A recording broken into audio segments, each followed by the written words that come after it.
দেশে কোরবানির পশুর পর্যাপ্ত সরবরাহ রয়েছে এবং এবার দেশীয় পশু দিয়েই কোরবানির চাহিদা পুরোপুরি মেটানো সম্ভব হবে বলে জানিয়েছেন মৎস্য ও প্রাণী সম্পদ এবং কৃষি মন্ত্রী মোহাম্মদ আমিনুর রশিদ।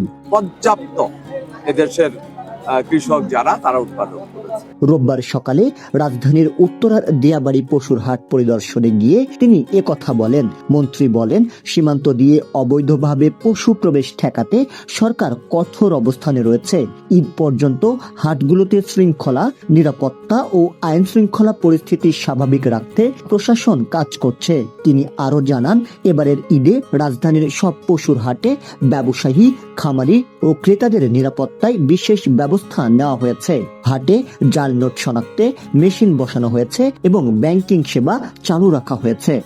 বিজেপি থেকে শুরু করে প্রশাসনিক পরিদর্শনের সময় এক ব্যাপারী গরু চুরির অভিযোগ করলে মন্ত্রী তাৎক্ষণিকভাবে আইন শৃঙ্খলা বাহিনীকে ব্যবস্থা নেওয়ার নির্দেশ দেন। পরে তিনি হাটে আগত খামারি ও ব্যবসায়ীদের সঙ্গে কথা বলেন এবং পরিস্থিতি সম্পর্কে খোঁজ নেন।